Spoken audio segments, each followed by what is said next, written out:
All right. So, after a short break, I am back today. We are going to be reading the Quick Transmigration Cannon Fodder's Record of Counterattacks, which is one of my top favorites. There are very few things on my favorite list right now. Since I just made the list, I'm sure there's a few old ones that are favorites that I haven't put there. So, as you can see, there's only 5 things on the list right now. And I also routinely move things off the list if I, finish them or whatever. Novel updates is where I go for my web novels. And, yeah. So, this is the translator's site. So if you were to, say, want to use this site, what you do is you scroll down if you want to read along on your screen. I'm going to be starting from chapter 31 since we got chapters 1 through 30 last time. And so that's on page 69. If you want to go back to it, it's basically right near the end. Because there are almost 2,000 chapters here. I've been a Patreon supporter of Kaho and Butterfly Curse for a billion years. At a pretty high level. And that's because I just love this novel. Other novels I stop supporting for a bit when finances get tight, but I always prioritize this one because it is my absolute favorite. Ningxu is great. So, here we go. The translator's website, Butterfly's Curse. Summary. Ningxu had dropped dead, but in a burst of good fortune, she became a task taker in charge of counterattacking for pitiful cannon fodder. Thus, Ningxu, in one world after another, took all kinds of life roles, encountered all kinds of "you're heartless, you're ruthless, you're making trouble for no reason" people. She encountered all sorts of white lotus flowers, green tea bitches, scheming bitches by the batch. "Does any true beauty still exist in the world?" bellowed Ningxu angrily. "You annoying trash. I'm just here to counterattack. Please don't get in the way of me completing my task. Transmigration, main character. Reincarnation, main character. There's only a lazy task taker. No undestroyable main character halo." Ningxu had no choice but to painfully gather moral integrity in each of the worlds. Group number 579396123 will once again reiterate, only talents with over 2,000 followers can enter. If you do not have followers, do not join for the time being in order to avoid being hurt when you get rejected. When joining the group, attach a screenshot of your followers. Little darlings are welcome to join. I don't know what that is. I was assuming it was a part of the description. So, they have a mini glossary. Cannon fodder is side characters that are stepping stones for main character, either to show off or get stronger, and they're often killed off soon afterwards. A counterattack is net language for becoming rich and attractive through hard work and to turn your fate around. White lotus flowers are usually girls that act innocent, but their innocent act is based on a lot of carefully hidden schemes. Green tea bitches and scheming bitches are similar terms, but a green tea bitch has more of a mature flavor, like fresh green tea, and a white lotus is usually more purity, Sue, air of innocence type deal. And then scheming bitch is just, anybody that schemes. Both of them are subtypes of scheming bitches, I guess. Unless the Chinese term for that is something more specific. A task taker is a character with a system that hands out tasks. A main character halo is the halo of the main character that gives them extremely good luck. And group number is the number to enter a group chat on messaging platforms. Okay, so such as WeChat. Maybe that was a message from the original author's WeChat. Let's see. Speaking of which, I don't have a bot yet to do this for me, ergo, I need to post in the announcements for Let's Read.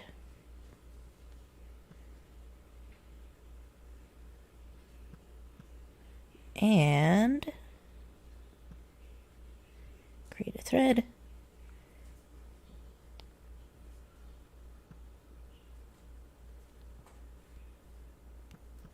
Let's read.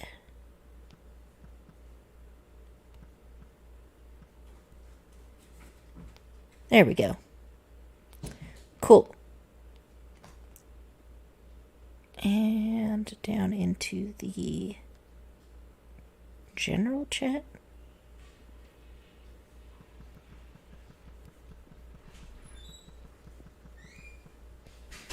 And we're good. Right. So, as you can see, this has been going on for a very long time. We have all sorts of stuff. Last time we read Realm 1, Capus Cultivation Crisis, which was about... It was supposed to be a really easy story that was supposed to be her tutorial into task-taking, but they accidentally, or unluckily, because her luck is bad, she got a really hard one. And she had to face off against a person who had transmigrated as the main character of the story, who was somebody from a cultivation life that transmigrated into the modern world while keeping her powers. And then Ningxu ended up having to defeat her in order to change her fate. And this one is called Realm 2, General Loves a Village Girl. So, I have pulled up the thing. So if you're following along, you just want to go down to chapter 31 and then open this tab. Just click that link there and it will bring you to the chapter. Take a sip real quick.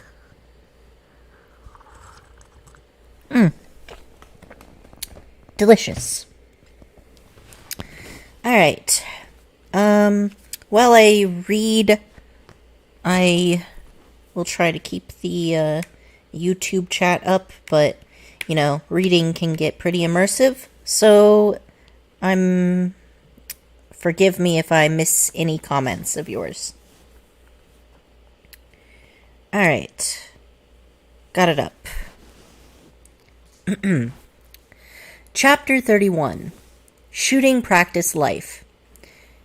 Ningxu started the shooting practice life. Under Instructor Headshot's attentive watch, Ningxu fired the gun and missed. The bullet flew somewhere unknown. Instructor Headshot rubbed the gun at his waist as he looked at Ningxu's head eagerly. You know what? I'm pretty sure this is still the previous... Did we just not finish it? I said I did do chapter 30, so I guess we just didn't finish it. So this is still the, Cultivation Campus Crisis. I'll have to change the label later. Okay. Instructor Headshot rubbed the gun at his waist as he looked at Ningxu's head eagerly. Ningxu instantly felt a chill and said, "Let me try again. I definitely won't miss this time." Instructor Headshot. Ha ha.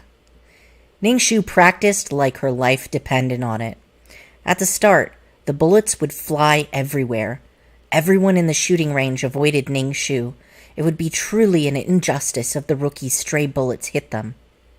So, for anybody who forgot what happened last time, I believe at this point in the story, Ningxu is a student at school. There is a transmigrator cultivator in her class who's, like, bullying people and stuff, and the most popular girl in school or whatever. She ran into the school doctor, senpai, who is a giant badass, and he's like an assassin or something, or a secret agent, she doesn't know yet, and he gave her a card to allow her to practice in the secret shooting range for, like, assassins and shit. And that's where she is right now. Ningxu held the gun level with both hands. If her posture wasn't right, Instructor Headshot would immediately pull out his gun and point it towards her head. Ningxu was so terrified each time that she came close to wetting her pants, so she improved rapidly. From the starting point of always missing, she improved to the point of being able to hit the target now. These days, Ningxu spent all her time at the shooting range. Eating, drinking, peeing, shitting, she did it all there. She practiced non-stop. Later, it got to the point where she couldn't even lift her arms anymore.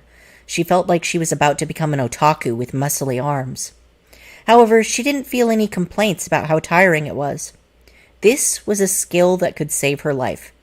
The more skills she had when facing the dangerous female lead, the more chances she had to survive. Instructor Headshot gave Ningxu a bottle of medicinal oil. Forcing a contorted smile, he asked, "What relationship do you have with Psycho?" "No relationship at all." Of course, Ningxu didn't dare to say this. If she really said this uncle who seemed to like headshots would probably shoot her on the spot. Ningxu laughed, ha ha ha, and revealed a profound and mysterious expression. Instructor Headshot rubbed his gun again. From the looks of it, he really wanted to just shoot Ningxu through the head. Every time Ningxu saw this fiendish uncle grab his gun, her heart would frantically race from fear. She was truly grateful to the school doctor uncle for being so fearsome, so that she, as a fox, could exploit the tiger's might. Ningxu now practically lived at the shooting range. She practiced every day and could now hit within the 5 rings. It was awesome. This particular day, Ningxu suddenly got a notice from the school. It said that if she didn't come to class, she would be expelled. Fine. She definitely couldn't allow herself to be expelled. After staying in the shooting range for a long time, Ningxu felt a little unused to being in a place with such a peaceful atmosphere. When Lingxue saw Ningxu, she sensed her change. Lingxue, I think, is the cultivator. This woman has become even more reserved and gave off a dangerous air now. However, hey, buddy, there's no need to scream. We're right here. Don't get lost in your own home. When Lingxue saw Ningxu, she sensed her change. This woman has become even more reserved. She gave off a dangerous air now. However, this air of danger only seemed like that of a stronger ant that got strengthened pincers. Lingxue was very displeased with this and met Ningxu's gaze. Upon seeing Lingxue's gaze, Ningxu gave a big eye roll. Lingxue's gaze immediately became filled with a dangerous aura. She subconsciously started releasing spiritual pressure. Ningxu felt like she was quite good at courting death. Being this unbridled in front of the female lead, if it wasn't courting death, what else could it be? In the past, Lingxue had disregarded Ningxu and simply watched her with the attitude of watching a clown make a fool of herself. However, the presence of the current Ningxu made her feel as if she had a fishbone stuck in her throat. She suddenly had a feeling that if she didn't destroy this clown, her life would change. Lingxue trusted this feeling a lot. Lingxue trusted her feeling a lot. Ningxu only found out later why the school had notified her to come to class. Can you pet him? Yeah, buddy. Ningxu only found out later why the school had notified her to come to class. It was because Prince Lung's birthday was tomorrow. The reason they told Ningxu to come to class was to remind her not to forget to go to Lung Ao's party, since he had invited her. When Ningxu found out, she was practically about to fall apart. She had actually thought that she had been important enough for the school to care about. The reality showed that she had seriously expected too much. Translator commentary. Haha. This is the Chinese word for ha-ta, representing laughter. At the same time, another term, hey, or ha-ha, represents polite laughter. The common definition for that term is a gentle chuckle, but it's actually used when you don't find something funny, like, ah-ha-ha, no. This is what an international student from China told me when I accidentally set the wrong combo. He was like, you sure know what you just wrote? And in this novel, I'm using ha to emphasize / represent the sarcasm. And I think it comes across quite well, actually.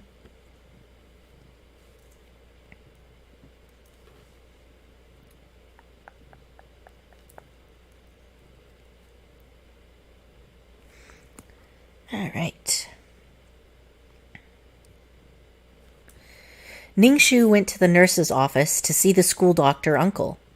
When she saw the room was filled with patients yet again, she questioned what exactly the school doctor uncle was doing here as a school doctor. There was definitely a reason. How could a person that Instructor Headshot feared so much simply be an ordinary school doctor? When the school doctor saw Ningshu, he sized her up, then asked, rather shocked, "Eh? You're actually still alive? You didn't go to the shooting range?" Ningshu. Long silence. She almost puked out blood. This bastard clearly knew that the shooting range was filled with homicidal maniacs, yet he didn't bother warning her, causing her to end up strolling in casually. How could a human be this malicious? Did any truth, goodness, and beauty still exist in his heart? Ningshu tugged her lips into a smile and said, "Thank you." She patted the lady's pistols at her waist. The school doctor glanced briefly at her, then said, "Are you having trouble dealing with the school flower, Lingxue?" School flower is the term for the prettiest girl in a school. School grass is for the hottest guy. Even Uncle knows Lingxue. Looks like Lingxue's famous name is truly wide known. Ningshu then looked at the school doctor uncle and asked in shock, "Uncle, no way, right?" "No way what?" "It couldn't be that you followed for Lingxue as well, right?" Ningshu felt like life was very tough. The school doctor lifted his brows as he looked at Ningshu. "What makes you think I would like Lingxue?"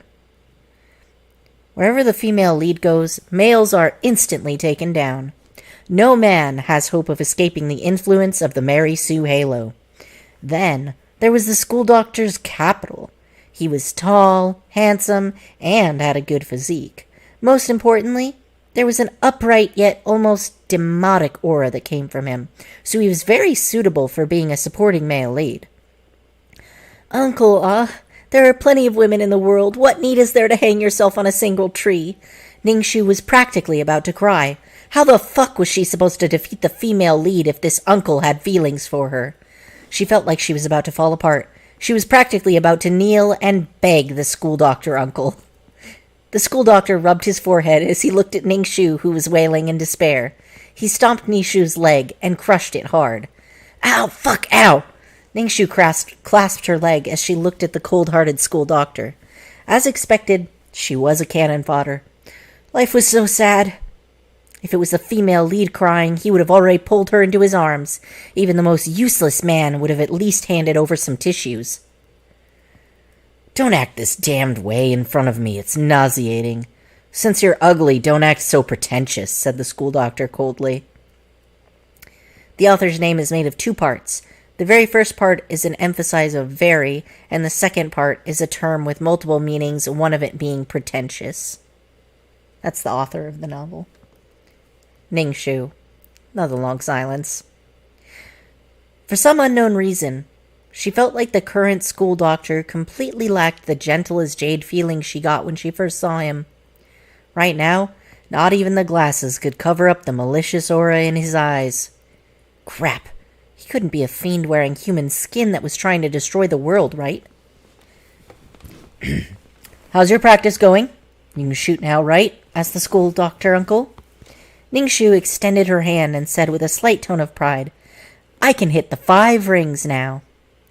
What the fuck was 5 rings? The school doctor looked at Ningshu strangely and said, "You couldn't be telling me that after practicing for so long you're only capable of hitting the target, right?" The smile on Ningshu's face cracked. For some reason, when she heard the school doctor's disdainful tone, she felt like she was very useless. She had changed from a naive moe little sis to a moe little sis that knew how to shoot. Wasn't that very deeply moving? Ningshu shamelessly called herself a moe little sis in her heart. "You've probably made me lose face in front of all the people at the shooting range." The school doctor looked at Ningshu, his glasses shooting out a light bright as snow. It was filled with a sinister aura. Originally, Ningshu wanted to tell him that she had Instructor Headshot teaching her, but she decisively dropped the idea upon seeing the school doctor like this. She sucked this much even with somebody teaching her. If the school doctor found out, he might just decide to destroy her.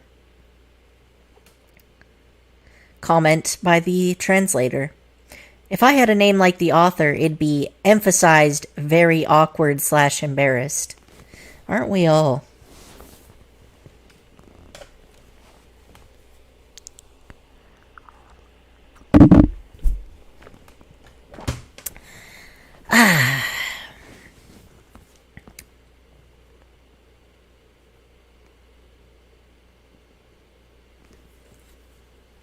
I'm getting good at that. In short, after experiencing the school doctor's in-depth attack, Ningshu successfully came to understand how much of an industrial waste she was. She left the nurse's office and wandered around the school garden. As she looked at those beautiful flowers, she felt that it was really great to have the chance to live again. "Hey, woman! Who are you? What are you doing here?" An arrogant-sounding voice came from behind her and startled her. When she turned around, she saw that Prince Lung was standing nearby and looking down at her with his chin raised in a conceited manner. He had one hand in his pocket as he looked at Ningshu. His pose was incredibly cool, but for some reason, Ningshu only felt that he seemed very chuny. Chunibyo, also known as middle school second year syndrome, eighth grader syndrome, is a derogatory colloquial term in the Japanese language used to describe a person which manifests delusional behavior, particularly thinking one has special powers that no other person has, often shortened to chuny. "Hey, I'm talking to you. It couldn't be that you don't know this place is off limits." A trace of disgust flashed through Lung Ao's eyes when he saw Ningshu's dazed appearance. Ningshu said, "Oh," and prepared to leave. She didn't feel like bothering with this stupid prince, so there was no way she'd waste time arguing with him. In reality, there were people in Ace Academy with better family backgrounds than Prince Lung and the other two princes. However, they didn't try to stand in the limelight like these three. Those people were very low-key. Lung Ao saw Ningshu immediately turn to leave as if she didn't see him and became displeased.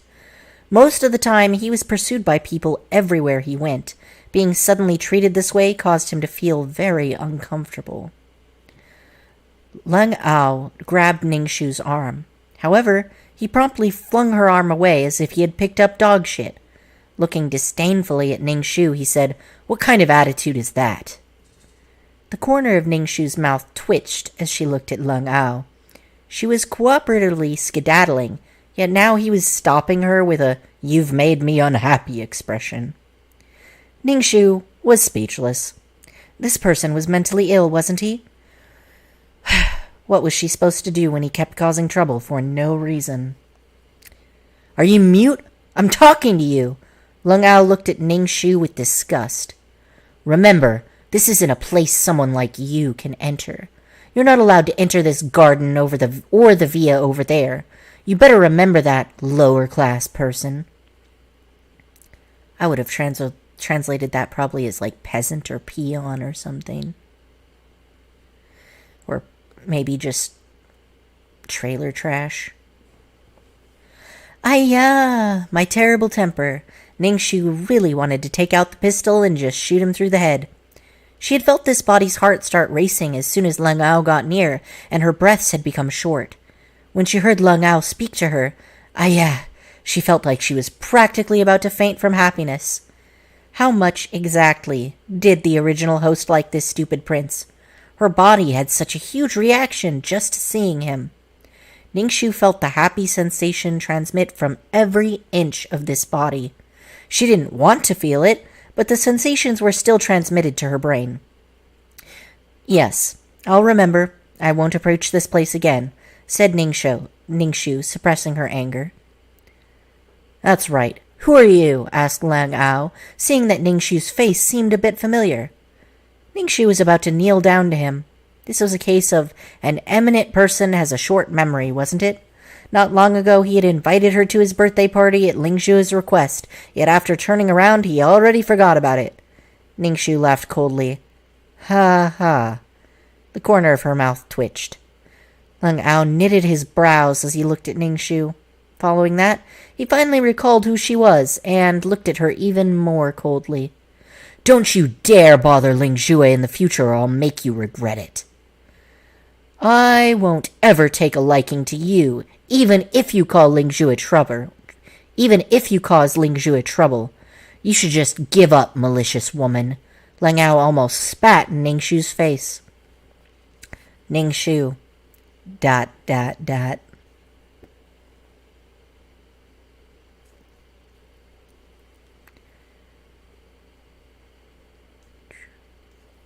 And we're good. Chapter 34. Damned Narcissist. What was with this self-satisfaction? Although the original host liked him, she didn't like him. His narcissistic manner really felt like a pain in the ass.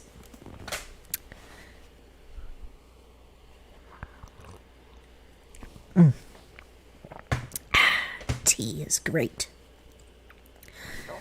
"You act so unbelievably awesome. Does your family know?" "Do you have a problem here?" asked Ning Shu, pointing at her head. "The only reason I invited you to the birthday party was because I was giving Ling Zhu a face. Ling Zhu was generous enough not to bicker with you about the past, but I won't let you hurt her. Remember your status, low-class person." Lang Ao lifted his chin and looked down on her like a god looking at a mortal. What exactly was with this person's brain? He was completely living inside his own world. Even talking to yourself and deciding everything on your own had a limit. Even talking to yourself and deciding everything on your own had to have a limit. She only said one sentence this entire time. "You're so unbelievably awesome that the world can't contain you anymore. You'd best remember my words, otherwise I'll make you pay." After Lang Ao finished speaking, he turned and left. Ning Shu took a deep breath. The world was so beautiful, it was best to just hurry and ignore inharmonious things. "Since you have a freaking mental illness, you should take medicine. Why abandon treatment?" Ning Shu yelled at him and then turned and ran. I should do that more yelling.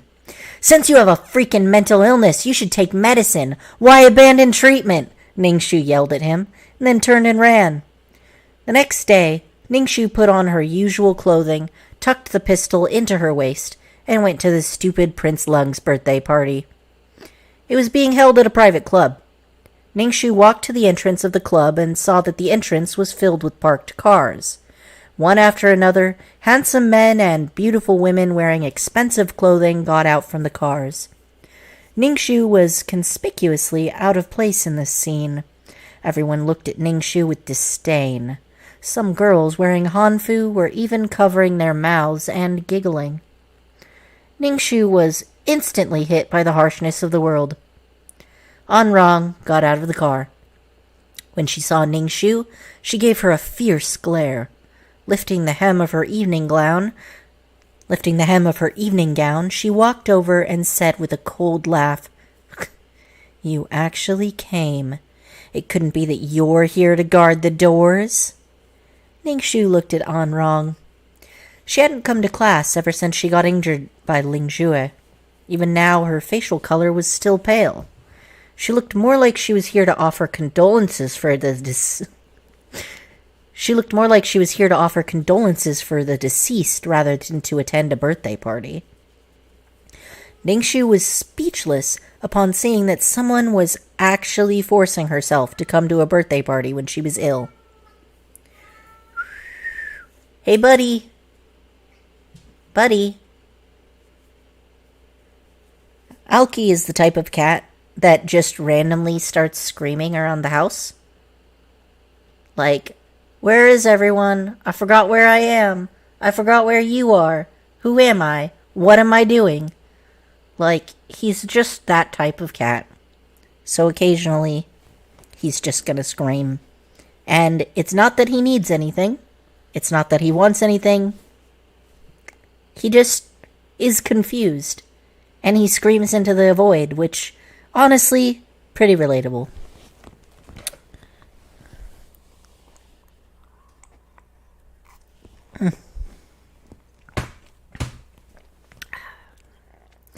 All right. Ningxu was speechless upon seeing that someone was actually forcing herself to come to the birthday party when she was ill. Anrong clearly knew that her facial color wasn't nice right now. When she saw Ningxu staring at her face, she immediately exploded and said, "What are you looking at? I won't forget how you insulted and humiliated me." Ningxu had no intention of carrying this black pot and said, "Get it right. I didn't do anything at all. It was clearly Lingzhua's fault that you got injured. Why are you blaming it on me?" A black pot is the blame for something that you didn't do. So carrying the pot means carrying the blame. Anrong was stunned for a moment. Then she said, "Lingzhua didn't do it on purpose. Moreover, she didn't do anything to me at all." "I didn't do anything to you either. Right now, I'm standing right in front of you. If I'd had Lingzhua's powers, you'd already be back in the hospital bed." "In any case, Lingzhua wouldn't do that to me. Give up on trying to sow dissension. I'm telling you, I won't believe you," said Anrong resolutely. Ningxu... ... For the sake of giving prominence to the main character's charm power, this world actually made the supporting canon fodder have such a... For the sake of giving prominence to the main character's charm power, this world actually made the supporting canon fodder have such an unbelievably low IQ. What happened was clear as day, yet Anrong refused to look at it for the life of her. The female lead was always right. If the female lead was wrong, then it was the world that was wrong. Whatever. Up to you whether you believe it or not. Ningxu wound around Anrong to get in. Anrong reached out and pulled Ningxu to a stop. Ningxu turned around and said, "What? You want to fight?" Anrong looked at her and said, "There's no way I'd create a disturbance during Prince Lang's birthday party. Also, are you sure that I was injured because of Lingzhua?" "Of course. If I had powers like Lingzhua, I would have already made you disabled and gotten revenge," said Ningxu disdainfully. Anrong also liked Prince Lang. Ningxu couldn't understand it. Didn't she envy Lingzhua for being liked by Prince Lang? Yet she actually became Lingzhua's henchman. It must have been known that the original host, Lin Jiajia, had been crazily jealous.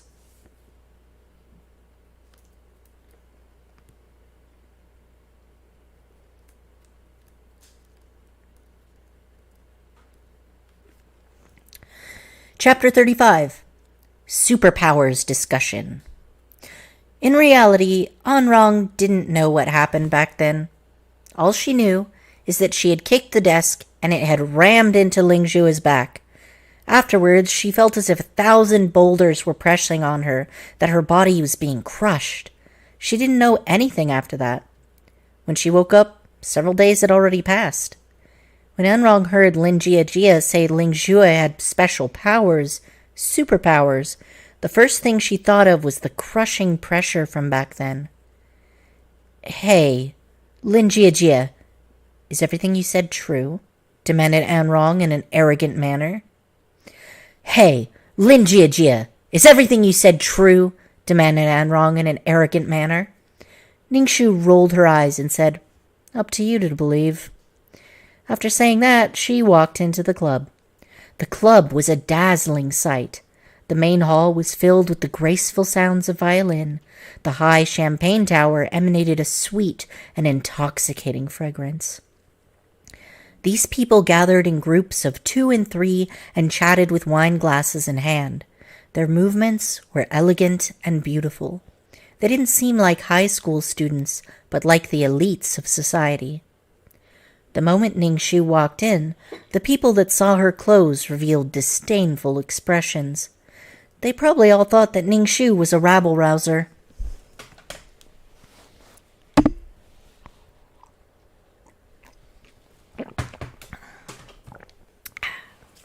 Ningxu didn't pay attention to these people's gazes and sat down on the sofa in the corner.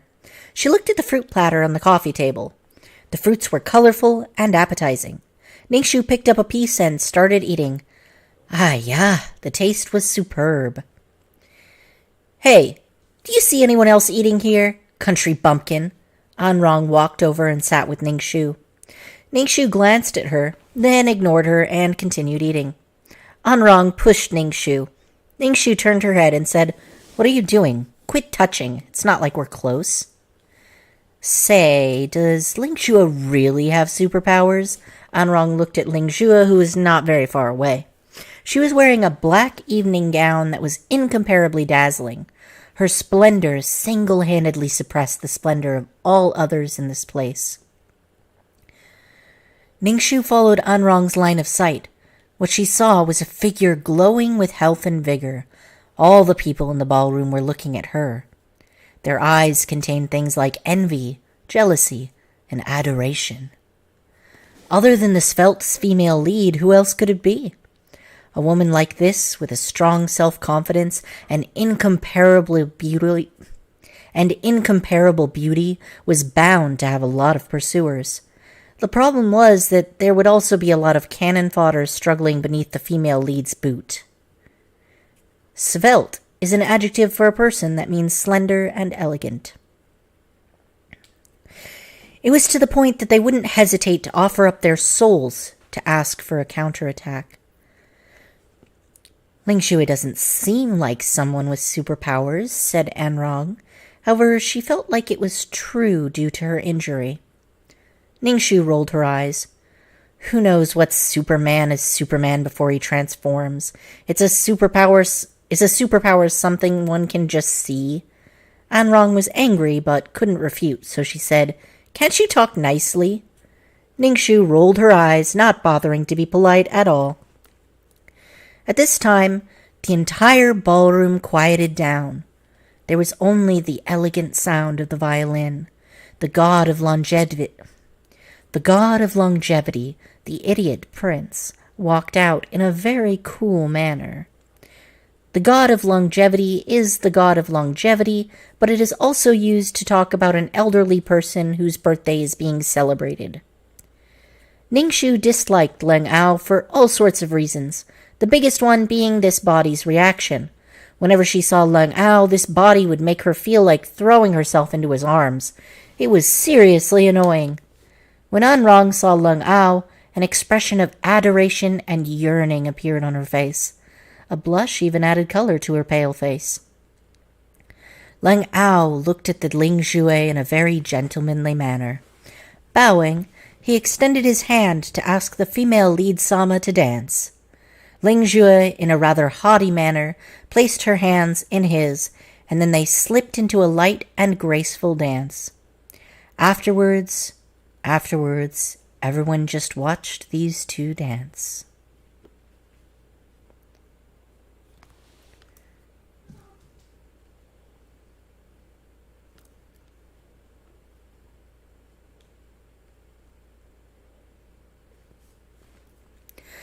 Chapter 36, Dog Eat Dog.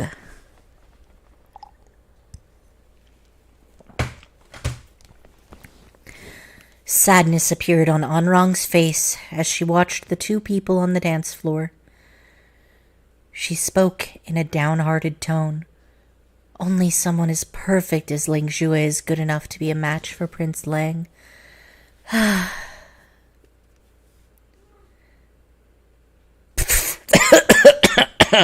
Ningxu pounded her chest. The fruit almost choked her to death. Then she looked at Anrong. What an admirable mentality, The women by the female lead side, if they weren't fighting over men and spare tires with the female lead like the original host, then they were like Anrong, subdued by the female lead to the point that they would even yield the man they liked to the female lead. A spare tire is a term for a person you don't like, but maintain a good relationship with as backup. So Leng Ao is Ling Shua's spare tire. However, their ends were all the same. They were all cannon fodder. The former died in body, the latter in heart. Having fun there, buddy? Next time I read aloud, I definitely have to do this in my recording closet. Because cats. Having a lot of fun. Well, he's just like, you guys are making lots of noise, so I want to make noise too. Yep. He's just a social critter.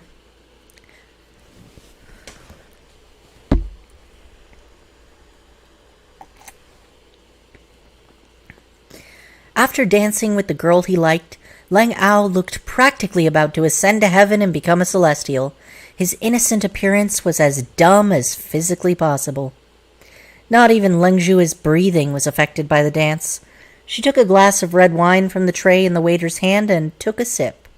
The wine of this world really couldn't compete with that of the cultivation world.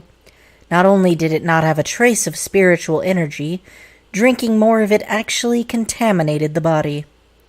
Out of the corner of her eye, she noticed with shock that An Rong was sitting with Ning Shu. She felt a bit displeased. In her opinion, An Rong was one of her people, yet she was actually sitting with Lin Jiajia. For anyone who has forgotten, Lin Jiajia is the name of the body that Ning Shu is possessing. Ning Shu is the transmigrator. She felt as if she was being betrayed, and there was no way she would tolerate traitors. Walking over gracefully, she asked An Rong, "Are you feeling better?" An Rong hastily stood up and said, "Much better." In reality, An Rong also felt pretty unhappy. If Ling Zhu really cared about her, why didn't she ever visit her? Moreover, her injury seemed to have been caused by Ling Zhu. Ling Zhu sized up Ning Shu, who was sitting at the side. When she saw what Ning Shu was wearing, her expression became one of disapproval. Although clothes don't represent anything, it's still the most basic etiquette.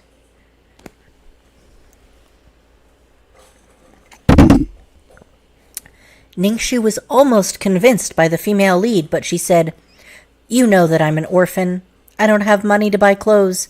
The clothes you're wearing are really pretty, ah." As Ning Shu spoke, she even reached over to touch it. Just to piss her off. Ling Shu's body immediately moved to dodge Ning Shu's wolf claw. She knitted her brows in disgust. How could a woman have no self-respect like this? So wretched. Ning Shu expressed that, in the face of death, insignificant things like integrity could all be abandoned. Even An Rong couldn't bear to watch Ning Shu's vulgar manner anymore. She tugged Ling Zhu and said, "Ling Zhu, Prince Lang is looking at you. He probably wants to talk to you." Ling Zhu's facial color immediately changed when she saw that An Rong was defending Lin Jiajia. She asked coldly, "An Rong, are you planning to stay with this type of person?" An Rong never expected that Ling Zhu would be this blunt. In addition, her tone of voice seemed to contain objections against her, so she hastily said, "Ling Zhu, what are you saying? How could I possibly hang out with a lower-class person like this?" Lower-class person. It was lower-class person again. She had already heard this term earlier from Lang Ao. From the looks of it, in Ace, she was just a lower-class person. Ling Zhu nodded in an arrogant manner, then turned and left. An Rong's gaze was gloomy as she looked at Ling Zhu's back. Ning Shu lifted her brows as she looked at An Rong. She had never expected that An Rong would actually speak up for her. Could it be that An Rong was taken over as well? She probably hadn't been taken over. She probably just had suspicions, since Ling Zhu had injured her before. The female lead was the type of person that was like, "I have the privilege to bully and betray all the people in the world, and I will kill all the people in the world that dare to bully and betray me." An Rong, you had better be careful. However, An Rong was also someone the original host wanted to take revenge on. It would be better if she got sorted out by the female lead. The scenario of dog biting dog and each getting a mouthful of fur was good. However, An Rong had spoken up for her earlier. Translator's comment. It's so strange to think about it. Given a setting like this world, in which the original host goes through the world once, wants revenge, and applies for a task taker to make changes to her fate, due to the task taker's different choices, some bullying actions never occur. So the task taker is kind of taking revenge on people for things they have yet to do and probably will never do in this version of the world. This is the case in a lot of Rebirth novels. That's probably why the author makes the antagonistic characters have extra horrible personalities, so it seems like the MC's actions are justified. For this novel, though, the revenges are pretty savage, too. For some reason, I like it more than that of other novels because it takes a still questionable but quite different take, I guess.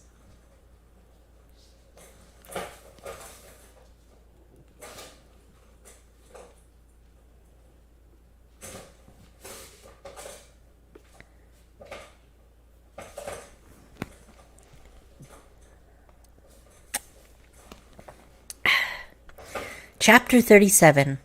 I'm just too nice. In the end, Ningxu still warned Anrong to repay her for earlier. You should be careful of Lingjue. She can kill without even leaving a trace. Ningxu glanced around, then whispered next to Anrong's ear. I heard that Lingjue is the boss of a gang. She has quite a lot of subordinates. If you're going to talk, just talk. What are you leaning so close for, lower-class person? Anrong then sneered. Lingjue is the boss of an underground syndicate? Does she look like it? Who said that all people in syndicates were large and stout and couldn't be graceful and beautiful? Ningxu was too lazy to say any more. She had already warned her. Whether she wanted to listen or not was up to her. Recalling the original host's wishes and the way Anrong kept calling her a lower-class person, she made the decision to, on a moonless, windy night, throw a sack over Anrong's head and beat the crap out of her. The way this girl talked was too infuriating.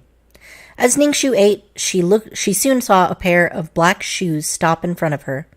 When she looked up, she saw the idiot prince with his Bio shining halo?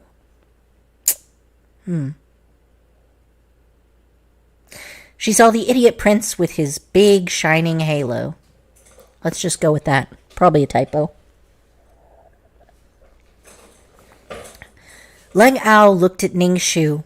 When he noticed the fruit juice dribbling out of the corner of her mouth, a trace of disgust flashed through his eyes. He just couldn't understand why Lingjue cared about this person so much. Just glancing at this person hurt the eyes. Looking at her more seemed to dirty the eyes. Come with me. I need to talk to you about something. Leng Ao looked down on Ningxu from above, then left without waiting for Ningxu's reply. He seemed to be confident that she would follow. Ningxu rather wanted to choose to not follow out of spite. However, when she thought of the fact that he had come to look for her despite how much he disliked her, she knew that something was definitely up. Ningxu harbored no delusions that he had suddenly come to have a favorable opinion of her. Quit joking. This guy was the female lead's faithful servant. If she killed the female lead, then this idiot prince wouldn't be deceived by Lingjue anymore. The method was simple and crude, but effective. Ningxu looked around, but didn't see Lingjue in the ballroom. She had a bad premonition. Catching up to Leng Ao, she said, Where are you bringing me? Leng Ao said with a disdainful tone, Just follow. What are you asking so much for? Ningxu felt increasingly uneasy and turned to run. However, Leng Ao immediately grabbed her collar. Leng Ao was about to be irritated to death. He was already unhappy seeing this lower-class person, and now this lower-class person actually dared to resist. Pulling her by the collar, he said, Lower-class person, don't make me use force. What made Leng Ao even more displeased was the fact that this girl actually dared to resist him. Girls never resisted him. They did whatever he told them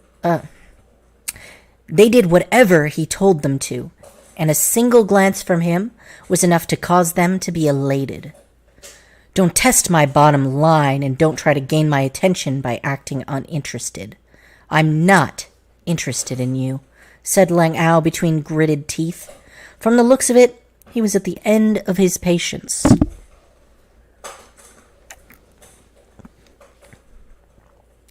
Leng Ao beckoned the security guard who was standing at the corner. A guard in black immediately came over and took a hold of Ningxu. Ningxu wanted to touch the gun at her waist, but the security guard had seized a hold of her arm. She was brought to Leng Ao like she was leaning on someone for support. So, kidnapped.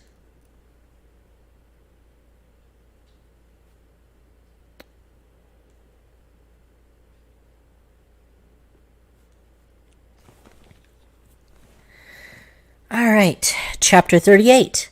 5 Rings Skill. Aha, so Ningxu's gonna shoot somebody. Excellent.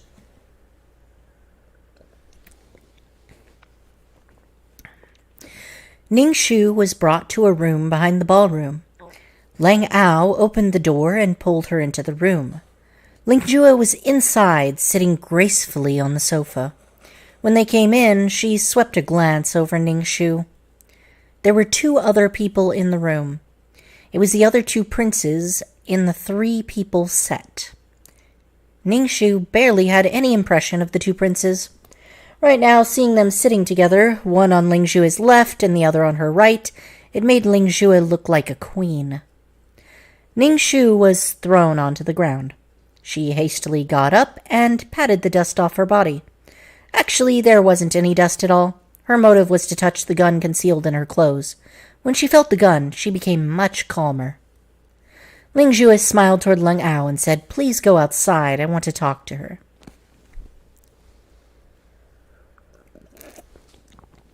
Definitely planning on secretly murdering her and stashing the body.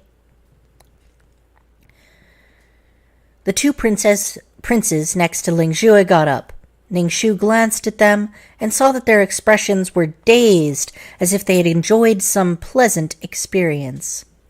This expression was very familiar. Ningxu recalled what Lingjue did to that man in the alley. Could it be she did something to them as well?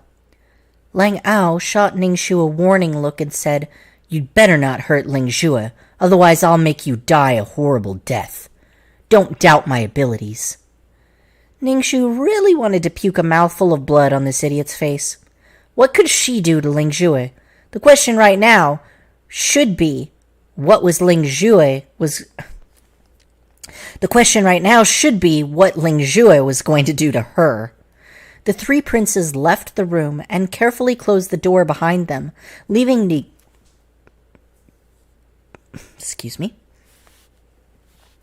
Ningxu alone with Lingjue in the room. Lingjue stood up and walked to Ningxu. Sizing her up, she said coldly, "Quit acting. I know you're not the original Lin Jiajie." Ningxu's pupils dilated, but she rolled her eyes and said, "Are you crazy? If I'm not Lin Jiajie, do you think you're Lin Jiajie, weirdo?" Ningxu was determined to never admit she wasn't Lin Jiajie.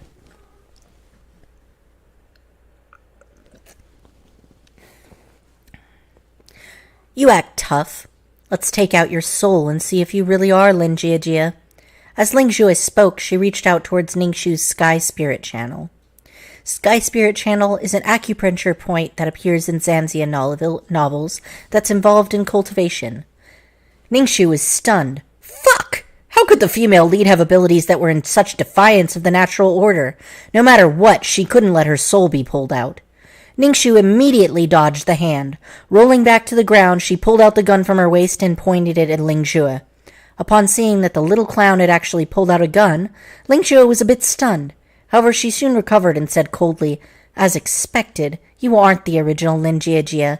I'd like to see exactly what kind of strange thing is inside that skin sack of yours." Ningxu held the gun, trying to appear confident, and she said, "I don't know what the hell you're talking about. You couldn't be saying that you're not Lingjue, right? Are you mentally ill or something?" The more one spoke, the more mistakes could slip out of one's mouth. If villains talked too much, they would give the main character a chance to make a comeback. So Ningxu immediately pulled the trigger while praying that she would be able to hit. She should be able to hit at such a close range, right? She should be able to hit at such close range, right? With her skill at hitting within the 5 rings, she should be able to hit, right? Afterwards, a shocking scene occurred. A transparent film actually appeared in front of Lingjue and blocked the bullet. The fudge! This was catching a bullet with your bare hands. Female lead, why are you so awesome? Ningxu was practically about to kneel. The bullet fell to the floor, making a clink. Lingjue's facial color was currently very dark. She had really pulled the tiger's tail this time. Upon seeing Lingjue's expression, Ningxu didn't hold back and shot Lingjue another 2 times. However, she still didn't feel assured, so she decided to empty all the bullets left in the gun. The result was that the protective sheen Lingjue made using spiritual energy blocked all the bullets. Ningxu felt really depressed. Ripping apart the seams of her clothes, she took out some bullets and put them in the pistol. Cold sweat was already covering Lingjue's head. When she saw that Ningxu was doing, she practically vomited blood. She never expected to meet with an unexpected failure here. This ant actually dared to attack her. She was going to pull out her soul and torment it with hellfire. Translator's comment.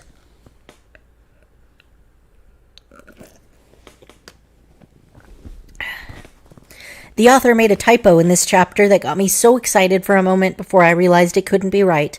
At the part about the film, she wrote a transparent diaphragm and got me all excited about it being like Sasuke's Susanoo. Then I was like, wait, the first word is a homophone for a very similar looking word that means separating. It's not a diaphragm, it's a partitioning film. Why do I know it's a typo? Because there's no diaphragm shields in typical cultivation novels. The author makes a hell of a lot of typos. She finally typed the right term the 3rd time she used it. Flips a table emoji.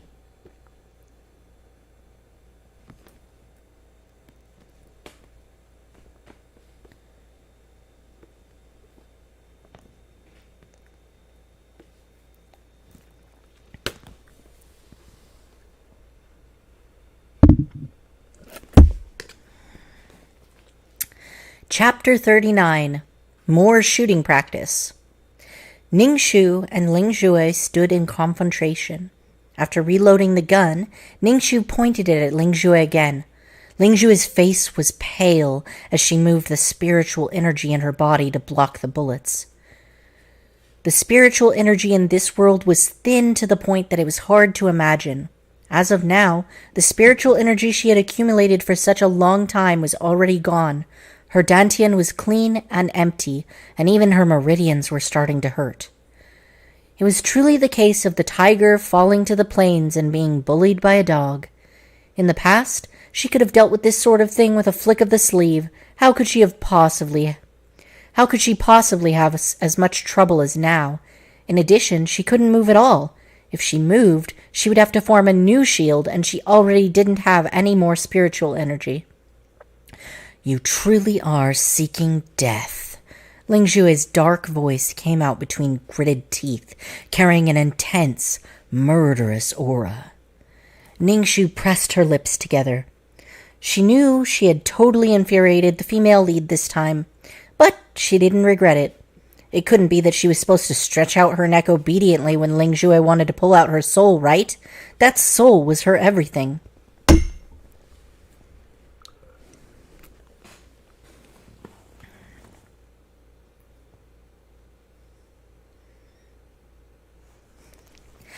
Ningxu held the gun steady with both hands. Squinting, she noticed that Lingjue's protective screen seemed to be becoming weaker, so she shot another 2 bullets at it.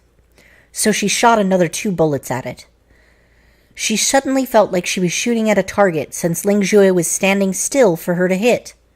You shouldn't go too far! Lingjue was about to explode. She had never been in such a wretched position since coming to this world, except when facing a certain man. The bullets fell one by one to the ground. Then Lingjue's protective screen exploded, and a bullet hit her collarbone. Ningxu saw the chance and shot her again, but Lingjue nimbly dodged. She glared at Ningxu with hatred, wanting to kill her, but recalled that without spiritual energy, she was just an ordinary person. She wasn't dumb to the point she would try to block this world's weapons with her flesh. Ningxu didn't care about battle etiquette at all. The female lead was currently like a defanged tiger. If she didn't kill her now, it couldn't be that she should wait until the female lead got better, right? Ningxu was not that gentlemanly. She fired at Lingjue again. Of course, with her skill at shooting within the 5 rings, she missed. From the looks of it, she had to practice more. This time, the female lead was unprepared, so she became a target. Next time the female lead saw her, she'd definitely kill her. Ling Jue glared at Ning Shu, then pressing on her injury, opened the door and ran. Ning Shu hastily chased after her with the intention of aiming for the kill while the target was still ill. No one knew better than her how ruthless the female lead was. Ning Shu wrapped the gun up with her clothes, then followed Ling Jue. Music still filled the party hall. Ling Jue had actually been stopped by Ling Ao. Ling Jue had actually been stopped by Ling Ao. Ling Jue glanced back at Ning Shu, who was about to catch up, then looked at Ling Ao, who was pulling at her, and felt extremely irritated. Ning Shu naturally wouldn't shoot in front of so many people. It would be troublesome to cause a disturbance and allow Ling Jue to escape in the chaos. She saw that Ling Ao had, in his unbelievably cool way, grabbed Ling Jue to talk to her. Ling Jue's face was pale as that of a ghost, and she looked very irritated. Since she was wearing a black outfit, although she was gushing blood, Ling Ao didn't notice at all. Ning Shu started feeling schadenfreude. Who asked you to freaking have love affairs? Ning Shu started walking towards the two. When Ling Jue saw that Ning Shu was When Ling Jue saw that Ning Shu was closing to catch up, she immediately pushed Ling Ao away and ran towards the door. Ling Ao, who was pushed aside, was stunned. Ning Shu kicked him out of the way and ran out chasing. It's fight scene time. Oh gosh.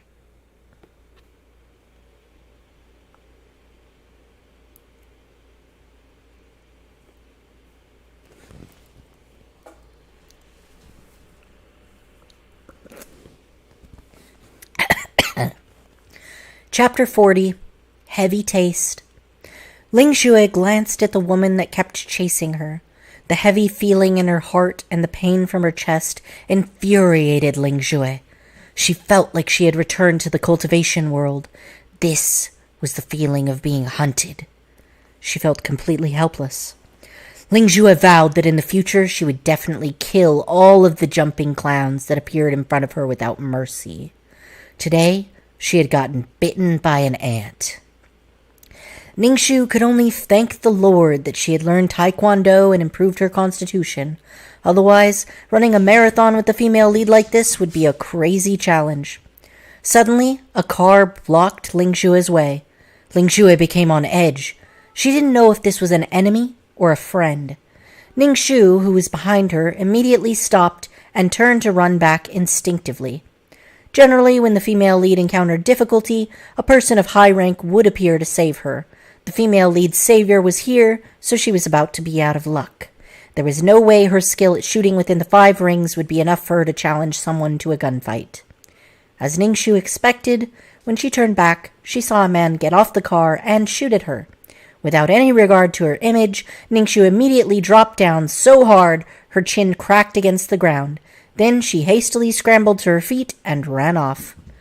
Ling Jue looked warily at this man. Meanwhile, the man looked towards Ling Jue with a gaze that seemed to contain oppressive pressure. He touched his nose, then asked, "Did you get injured?" "You already saw, yet you're still asking," said Ning Shu a little angrily. "You couldn't be taking advantage of the fire to loot, are you? Planning to get rid of me so it would be easier to take over my faction?" "Take over my faction?"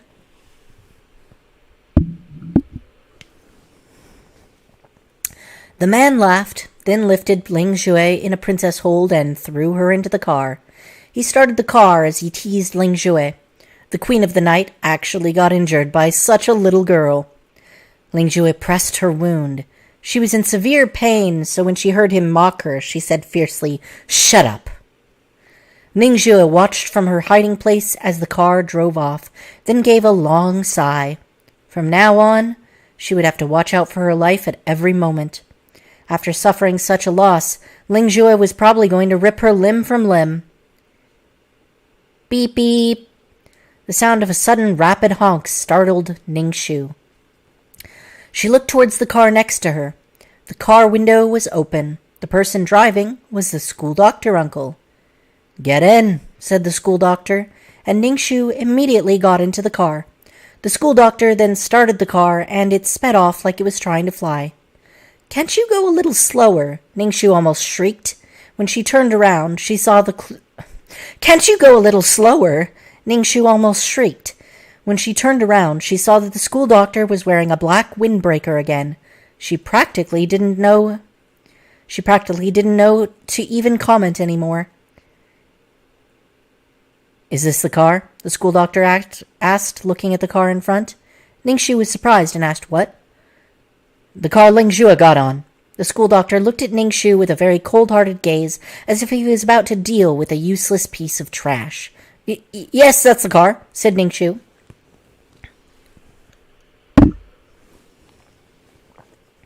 Ningxu was a bit puzzled. Why did the school doctor need to catch up to them? Could it be that he wanted to save the female lead? "Uncle, don't be like this. She'd worked so hard to finally get the Ling Zhui to bleed a little." "Uncle, it couldn't be that you're going there to save her, right?" asked Ningxu carefully. "I need her," replied the school doctor. "Fuck! Oh, my fuck!" Ningxu's face immediately became twisted. Feeling rather discouraged, she asked, "Since that's the case, why did Uncle give me a gun?" The school doctor looked at Ningxu strangely and said, "There's a conflict between me giving you a gun and me needing Ling Zhue." Ningxu... ... Why did the school doctor give people the feeling that he was a twisted pervert? He said he needed Ling Zhue, yet he gave her a gun to shoot the female lead with. It couldn't be that he wanted to put on a act of love entangled with hatred, captivity, and things of heavy taste like that. Ningxu shook her head. How twisted exactly was this storyline? This guy didn't even appear in the original storyline. Or could it be that this guy was the hidden big boss? All right. I am about ready to head to bed. But I got 10 chapters done. I kind of wanted to at least finish off this arc, but maybe next time. In the meantime, I hope you enjoyed Quick Transmigration Fodder's Record of Counterattacks.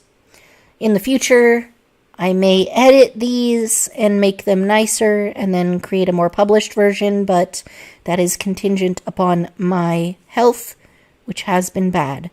So, who knows? I do not have a dedicated video editor. Maybe one day I will be so blessed. I hope that you all enjoyed this, and next time I guess I'll do, next time I guess I'll do some more chapters. And maybe also pick up a few of the other novels that I have not touched base on in a while.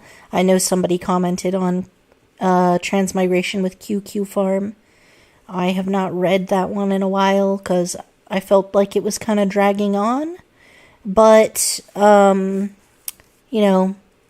if people really like that one, I could pick it back up again. This one in particular is my favorite, so I'm not going to drop it even if nobody watches these because I just like it. Anyway, thanks for joining me, and I hope you all have a good evening / other time if you are seeing this in a different time and space. Fare thee well.